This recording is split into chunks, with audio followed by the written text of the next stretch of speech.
thank you for attending. All right, welcome and thank you for attending. My name is Kellen Winchell and I am an in-market Senior Business Development Officer for Agriculture, Forestry, and Rural Economic Development.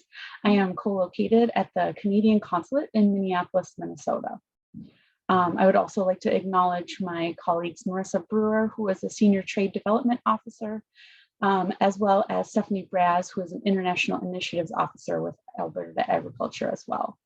The purpose of today's webinar is to provide additional information regarding entry into the US market for alcoholic beverage companies. So we hope that you leave today with an understanding of what is required for entry. Lastly, I will mention that we will have a Q&A session at the end of the presentation today.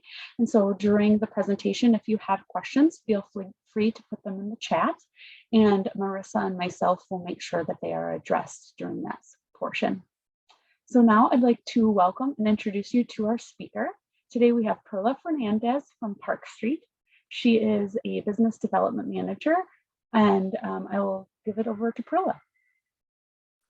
Thank you so much, Kellen, and thank you as well to the rest of the Alberta Agriculture team.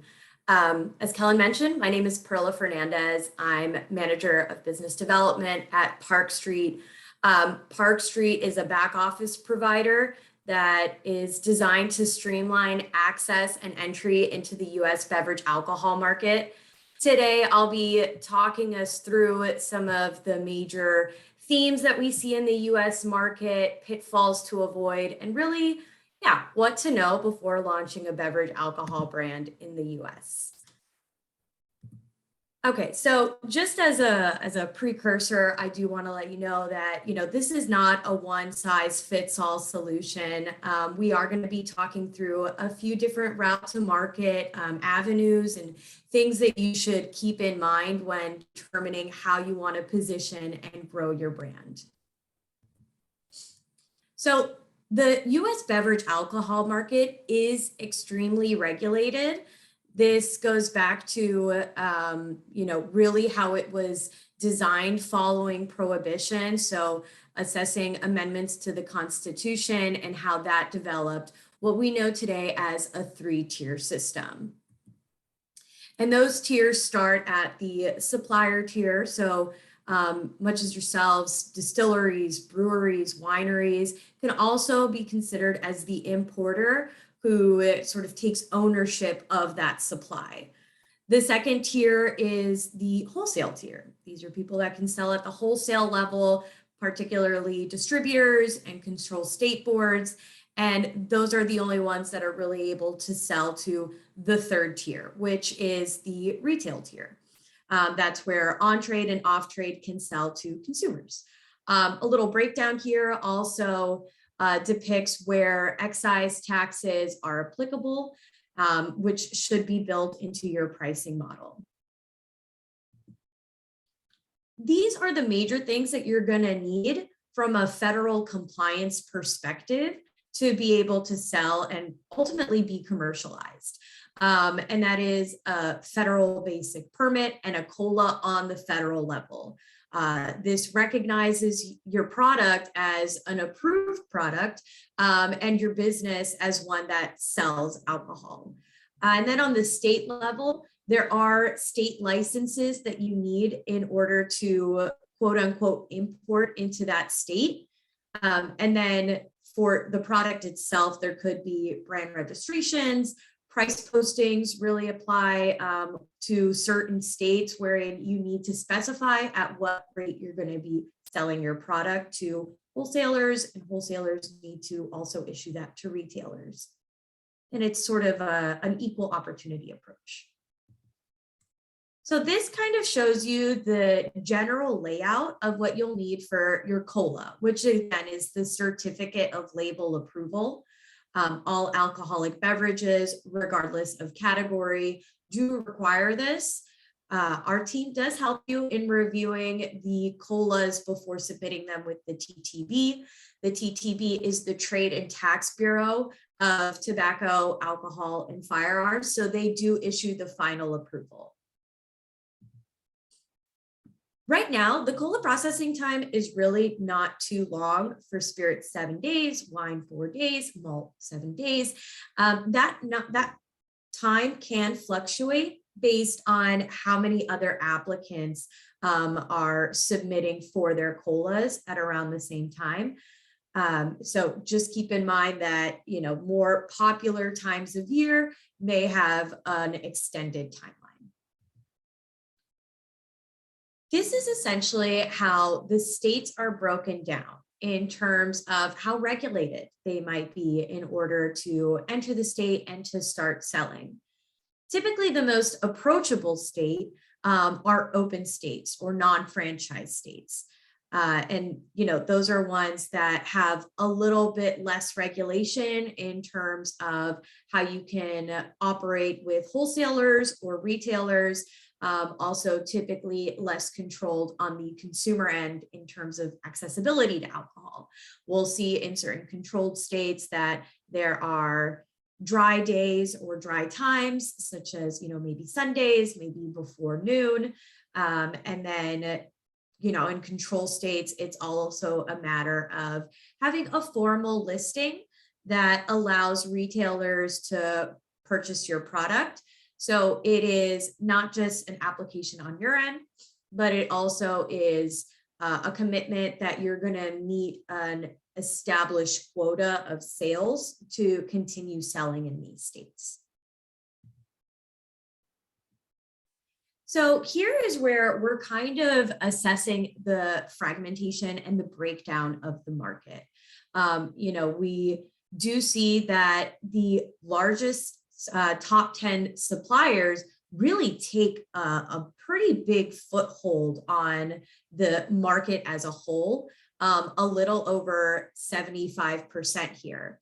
And then in terms of how the market is broken down amongst the different categories, we'll see malts and mixed beverages take the bulk of that as well.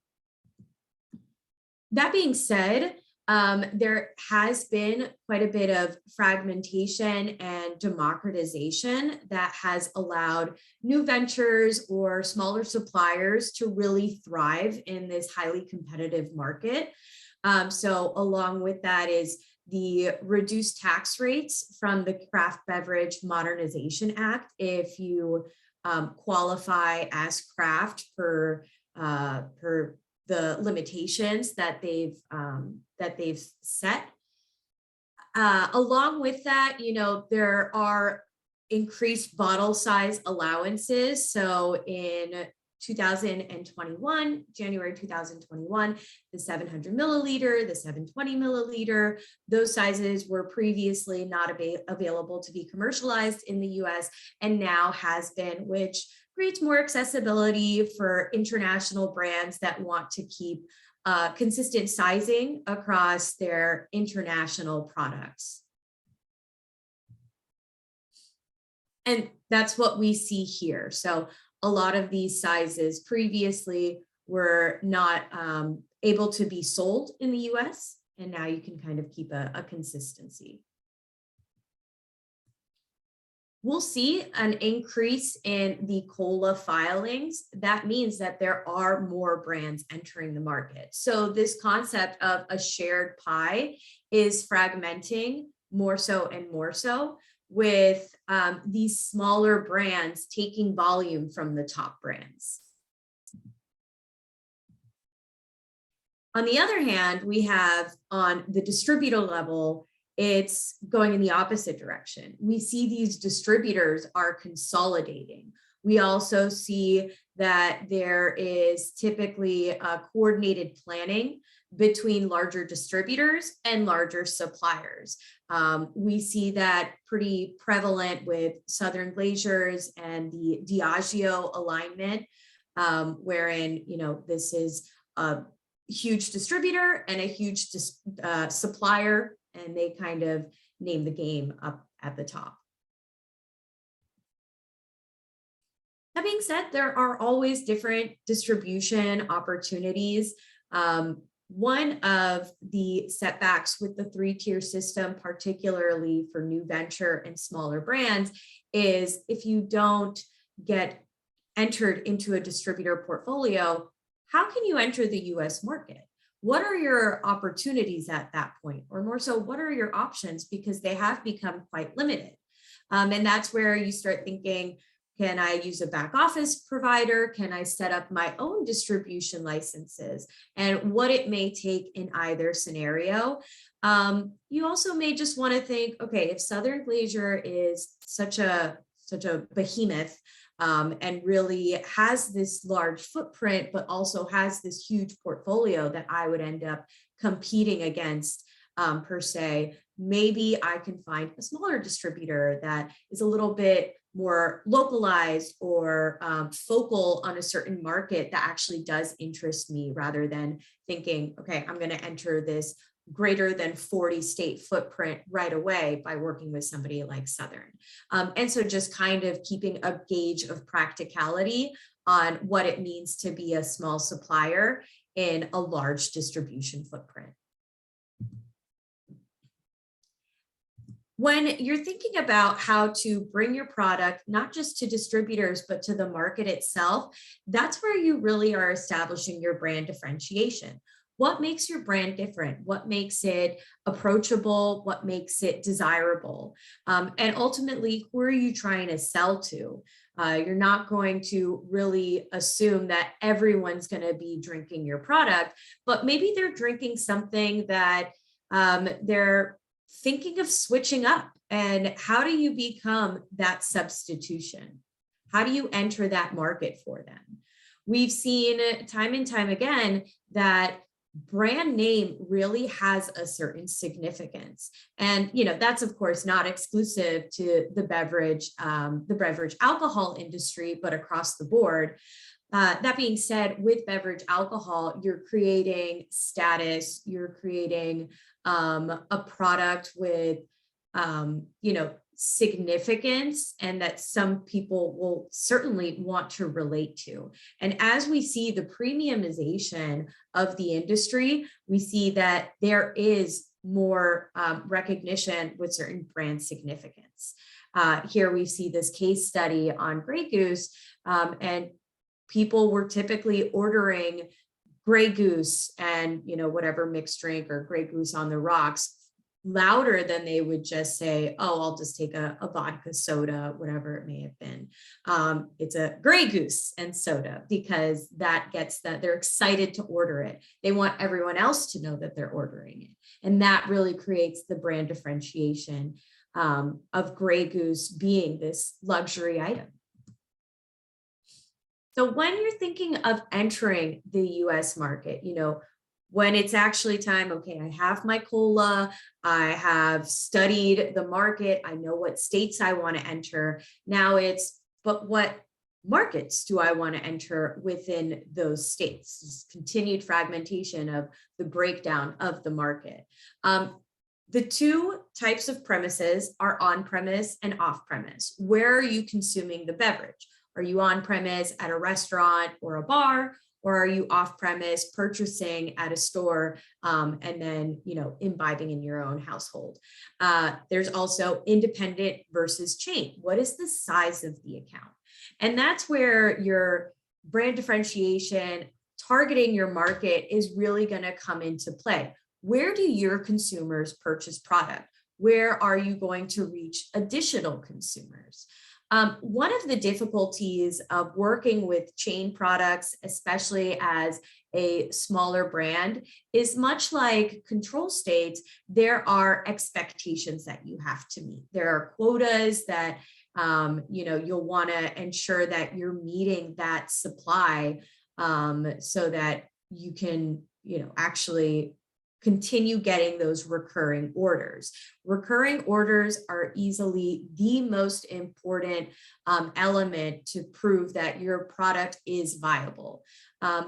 Necessarily, like when you're selling in, you don't want to go for these huge orders, because firstly, it's going to be hard to track on your end at what rate are they depleting this inventory. Yes, you're instantly saying, okay, I'm going to sell this pallet, these 2 pallets, but in reality, retailers do not have the storage space to hold that much product.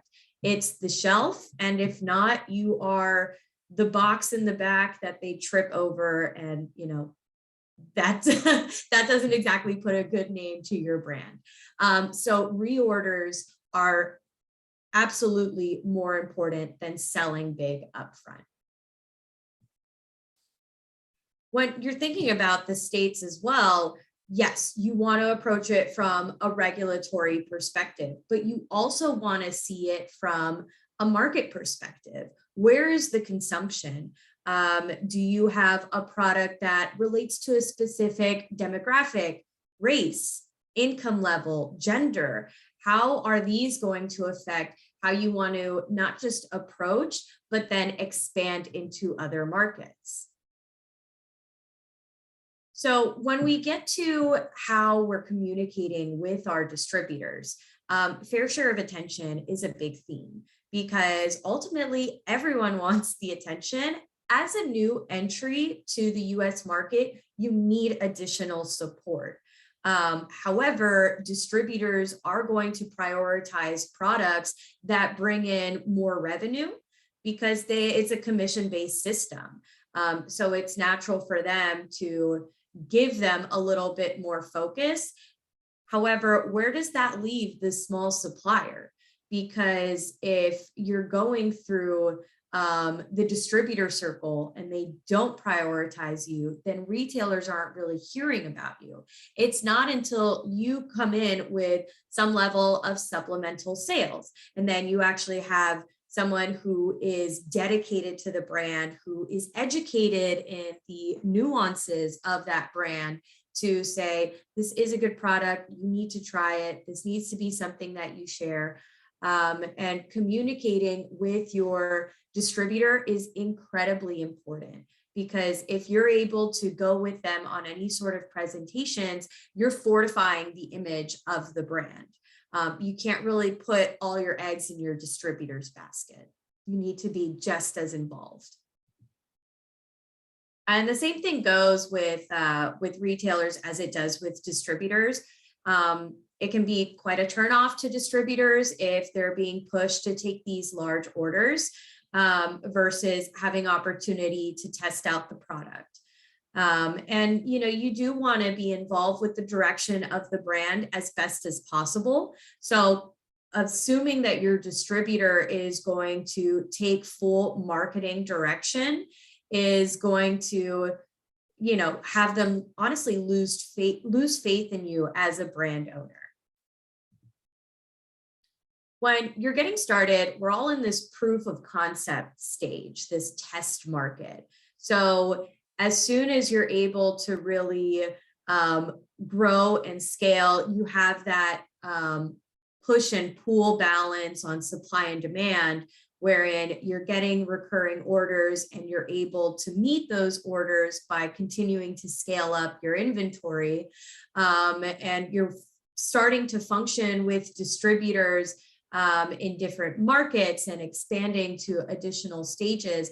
And that's where you're really starting to generate the cash. So typically in the first, even 2 to 3 years of the test market phase, you may not be generating cash just yet.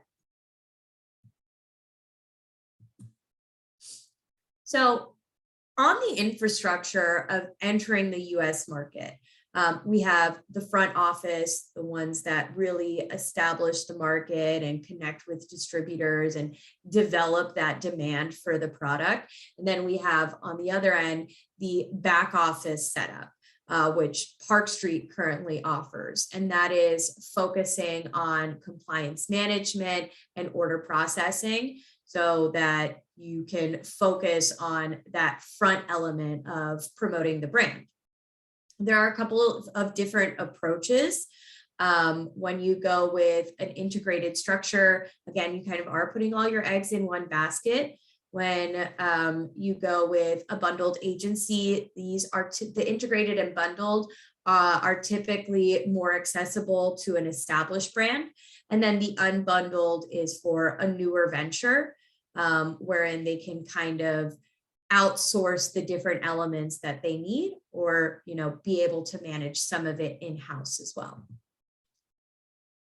Now, when you have a lot of it in-house, or you have the unbundled approach, then you're typically working with smaller providers. So on the back office, you have the economy of scale where, we put together all of these various smaller suppliers to have that sufficient volume to take advantage of the economy of scale.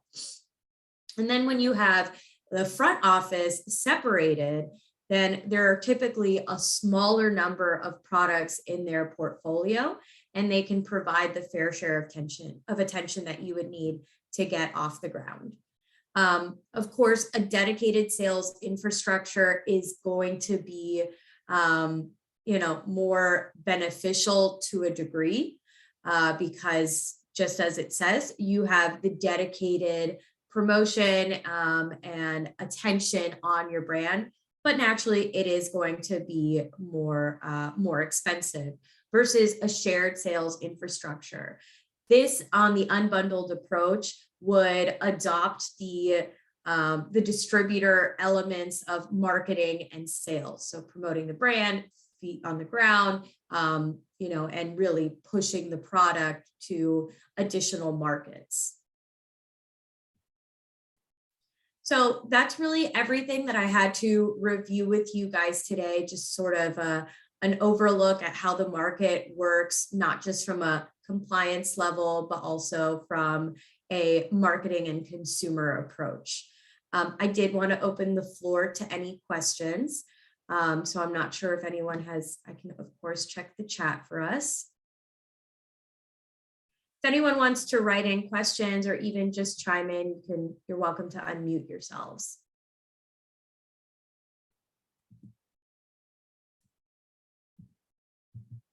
Some frequently asked questions that we get on our end is, what market should a brand go into next and how do you decide? And some of this is, as I've mentioned, may be up to a regulatory approach. So what states are more accessible to you in terms of how simple could it be versus, how locked in do you have to be? You may think of this expansion as geographically. You may want to cherry pick metro markets that have consumer similarities. It's all about how you want to consider the brand itself. Do you have to have a manufacturer's license to enter the US market? You do not. You can just be a brand owner. That being said, the facility that produces the product does have to be FDA registered. Is it possible to team up with a distributor in the controlled state? That would go through the control board. They ultimately determine if you are able to enter the state during the formal listing. If you're working with a distributor that's in a control state and you're working with them in an open or franchise state, let's say, then that does give you a little bit more leverage or actually rather, it grants the board more confidence in believing that you'll meet those quota minimums. So yes, but no. And again, that's kind of why control states are a little bit more finicky. Great questions, though. I do have a couple of more that I'd be happy to review. What are blueprints for success that have worked for other brands?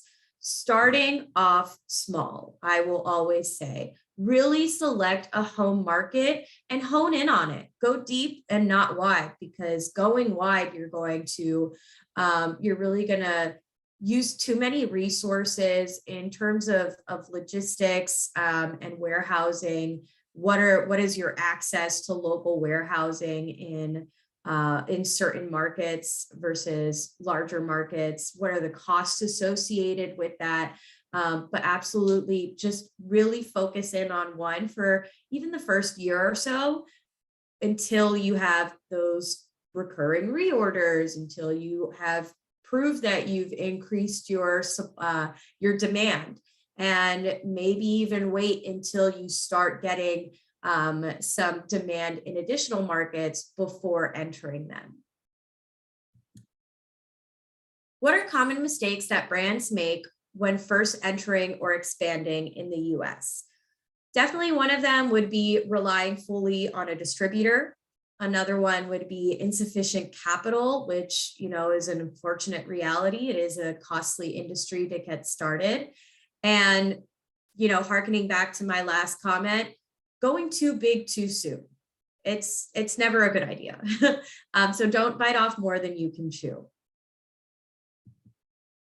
This is some information on Park Street. So Park Street has been around since 2003. Initially, we did take on a little bit more of a consulting approach, but had a lot of request and demand to assist with things that are more compliance associated, just in terms of making sure you are properly importing, that you are filing your taxes correctly, that you have access to a proper logistics infrastructure, and that you have a support system for that. And then making sure you have the licenses to execute what you had planned. So last thing you want to do is get your product all the way over to the finish line and then not be able to cross because you don't have the proper license. We do offer different back office services in terms of importing. So Park Street can, not just assist you in getting the FDA approval, filing for your formulas and for your colas. We also coordinate international transport, clearance through customs, filing excise taxes. On that CBMA that I had mentioned, we do verify if you are CBMA eligible so that you can have some tax relief. Park Street can fill orders to distributors in all 50 states. We can also fill orders directly to retailers in New York, New Jersey, California, and Florida.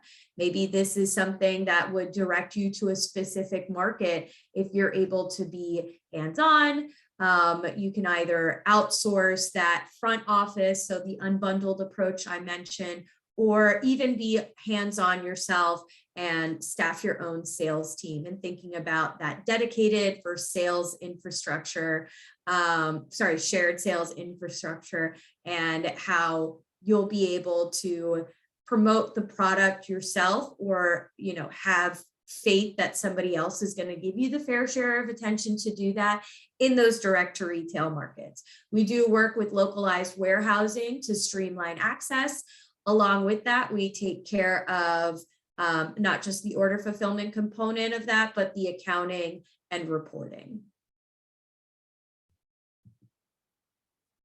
We have additional ancillary services. Working capital solutions primarily come in the form of factoring and advanced payment on approved invoices, whether to big box retailers or to distributors that you're working with. We have export services. We do work with several free trade zones along either coast, and we are importers in the European Union, partnered with a warehouse in the Netherlands. So that's pretty much all for today on my end. Again, if anyone has any questions, happy to answer.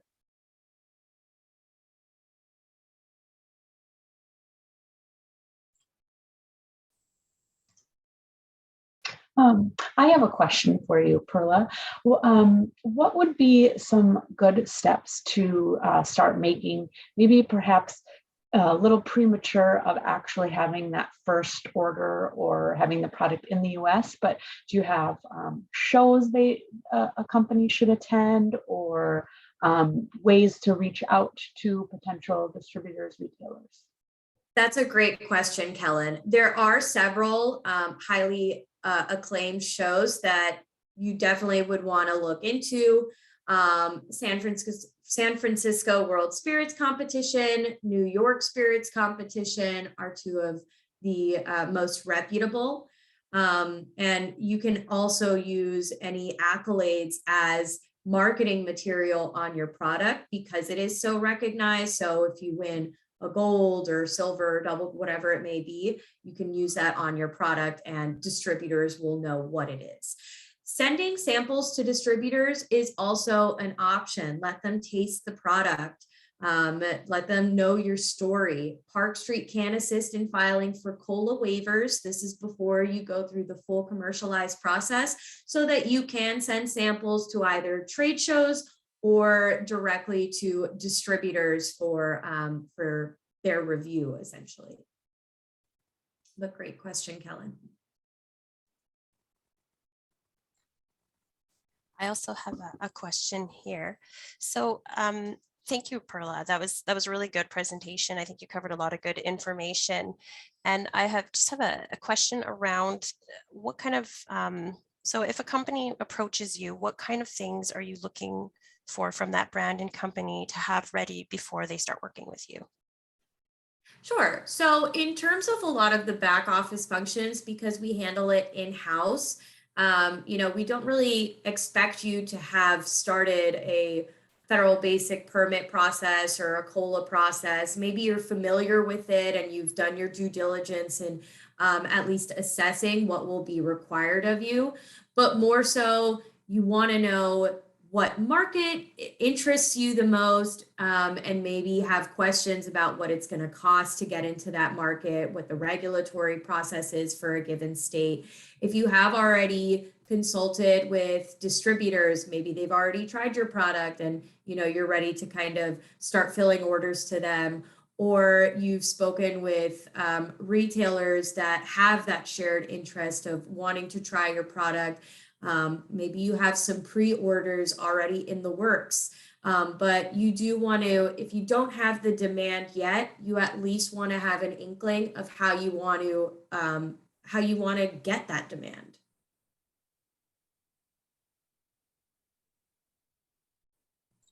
Thank you. And for those of you on the call too, if you have any more questions, please feel free to put them in the chat. Another question I had for you, Perla, was around like scope. So do you cover all areas or different types of alcoholic beverages, or do you have a specific scope that you guys cover or support? Sure. So from our licensing, we can import all categories. For our non-resident dealers permit, which allows us to state import, we have that across the board for wines and spirits, and in about 35 states for beers. So that's when it comes to filling orders to distributors. Direct to retail, again, that is limited to New York, New Jersey, California, and Florida. We do have that for all three categories. I guess 4 if you want to include non-alc as well. How do you find out the taxes in each state in order to choose which state to start in? So state taxes are applicable when you sell from the wholesale level to the retail level. If you're working with a distributor, they're going to build this cost into their margin. Typically, distributors will have around a 30, maybe up to 40%, especially if you're a new venture and they have to do a lot of launch work. They'll take a 30 to 40% margin. So within that is the state excise tax. If you are going direct to retail through Park Street, this is a third-party expense. We do have these rates available to you as supporting documentation. So kind of breaking down what does California versus New York versus New Jersey or Florida look like, and how is that going to affect what your price is going to be, because it absolutely should be built into that. So the first one is the federal excise tax, which all products that are being imported will need to cover. We would determine if you would be eligible for the reduced tax under CBMA. This is subject to how much is imported by a given production facility. So not just for a brand. So for any of you that are brand owners that are being contract produced, that would be where it's relevant. If you are your own producer and you're on this call, I'm going to assume you haven't yet entered the US market, in which case you're absolutely eligible. So good news. Or if you're under that, it varies for categories. So I don't want to give the volume, but we can definitely, you'll have my information and we can get into the specifics of that as well. But we will provide you with a unit economics, which does break down taxes in each state. So you can consider that in things like your FOB rate, your price to distributor, and then if you're going direct to retail, your price to retail.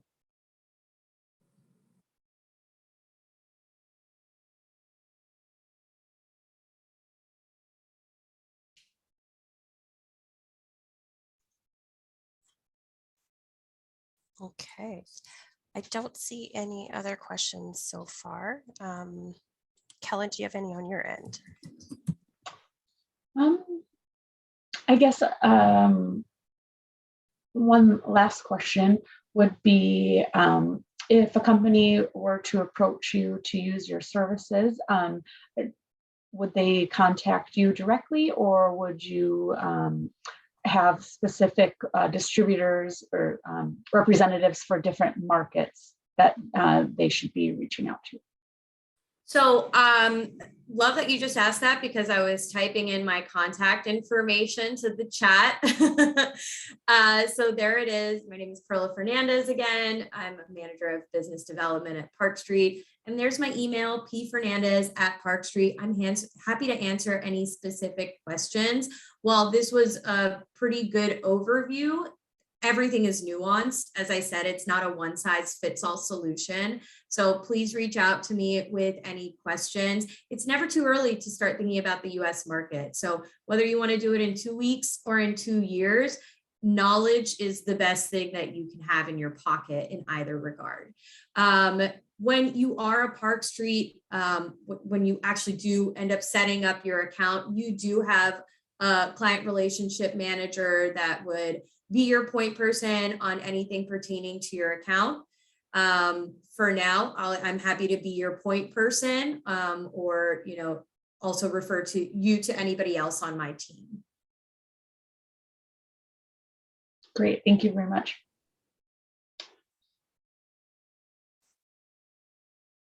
Well, I do, again, really want to thank the Alberta agriculture team, Marissa, Kellen, Stephanie, you've all been great. I want to thank everybody that did attend today. I know it is kind of a daunting situation, but if you're here today, it means that you're interested. It means that this is something that's been on your eye line. So thank you for your questions. Thank you for your time today. And I look forward to hearing from you. Great. Well, thank you very much, Perla, for the presentation. I found it very informational, so I'm sure it has been for the companies on. And we want to thank you for providing the presentation and also providing your contact details for the follow-up afterwards. Like I said in the beginning, Marissa will be sending out a copy of the recording as well as Perla's slides and her contact details. So please do watch for that, and also watch for upcoming webinars that we will be putting forth for the alcoholic beverage industry. Thank you. All right. Thank you, everybody. Hope you all have a great day. Thank you. Bye-bye.